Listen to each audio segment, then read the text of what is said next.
അപ്പോൾ പ്രിയപ്പെട്ട പ്രേക്ഷകരെ, പുതുപണിമുടക്ക് കാരണം കോളടിച്ചത് യഥാർത്ഥത്തിൽ കുട്ടികൾക്കാണ്. കുട്ടികൾക്ക് ഇതൊരു ഹോളിഡേ മൂഡാണ് കേട്ടോ. അതേപോലെ ജീവനക്കാരൻ ചിലരെങ്കിലും ശമ്പളം പോവുമെങ്കിലും. ആളൊഴിഞ്ഞ പത്തനംതിട്ട മുനിസിപ്പൽ ബസ് സ്റ്റാൻഡിന് സമീപത്തെ പാർക്കിലേക്ക് ഊഞ്ഞാലാടാൻ എത്തിയ കുട്ടികളെ നമുക്കൊന്ന് കാണാം.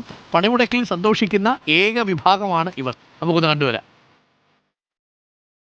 ദേശീയ പണിമുടക്ക് പത്തനംതിട്ടയിലും പുരോഗമിക്കുകയാണ്. ഞാനിപ്പോൾ നിൽക്കുന്നത് പത്തനംതിട്ട മുനിസിപ്പൽ പ്രൈവറ്റ് ബസ് സ്റ്റാൻഡിലാണ്. നമുക്ക് ആ ദൃശ്യത്തിൽ കാണാൻ സാധിക്കും, ഒരാളെ പോലും ഇന്ന് ഈ പ്രൈവറ്റ് ബസ് സ്റ്റാൻഡിൽ കാണാനില്ല. ഒരു യാത്രക്കാർ പോലുമില്ല. സാധാരണഗതിയിൽ ഈ സമയമൊക്കെ ആകുമ്പോൾ നൂറുകണക്കിന് ആളുകളാണ്, യാത്രക്കാരാണ് പത്തനംതിട്ട പ്രൈവറ്റ് ബസ് സ്റ്റാൻഡിൽ എത്താറുള്ളത്. ഇന്നിപ്പോൾ പണിമുടക്കിനനുസരിച്ച് വിജനം എന്ന് തന്നെ പറയാം. ഏതാനും ബസ്സുകൾ മാത്രം അവിടെ ഒതുക്കി ഇട്ടിട്ടുണ്ട്. പൂർണ്ണമായും വിജനം അങ്ങനെ തന്നെ നമുക്ക് വിശേഷിപ്പിക്കേണ്ടി വരും. ഈ പത്തനംതിട്ട പ്രൈവറ്റ് ബസ് സ്റ്റാൻഡിൻ്റെ സമീപത്ത് തന്നെ കുട്ടികൾക്കായിട്ടുള്ള ഒരു പാർക്കുണ്ട്. ഇന്ന് പണിമുടക്ക് ദിനമാണ്. സ്കൂളിലൊന്നും കുട്ടികൾക്ക് പോകേണ്ട ആവശ്യമില്ല. അതുകൊണ്ട് തന്നെ കണ്ടില്ലേ, കുട്ടികളൊക്കെ പാർക്കിലേക്ക് എത്തിയിട്ടുണ്ട്. അവർ രക്ഷകർത്താക്കളോടൊപ്പമാണ് എത്തിയിരിക്കുന്നത്. കുട്ടികളൊക്കെ എൻജോയ് ചെയ്യുകയാണ്. ഇന്ന് സ്കൂളിൽ പോകണ്ടേ?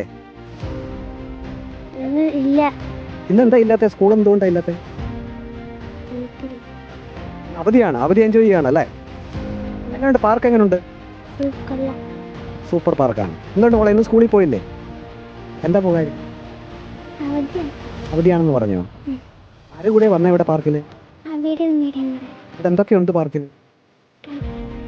ഊഞ്ഞാലൊക്കെ ഉണ്ടല്ലേ? അടിപൊളിയാണ്. അവധി ഇഷ്ടമാണോ സ്കൂളിൽ പോകാതിരിക്കുന്നത്?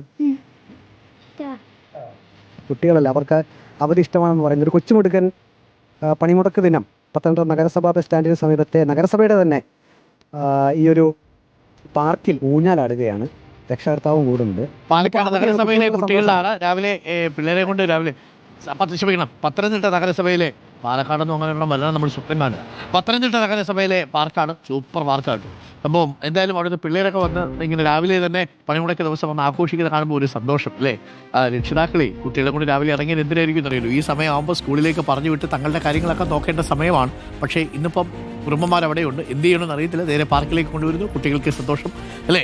അപ്പോൾ പ്രിയപ്പെട്ടവരെ, പണിമുടക്ക് സന്തോഷിക്കുന്ന ഏക വിഭാഗം നമ്മളുടെ ഈ കുട്ടികളായിരിക്കും.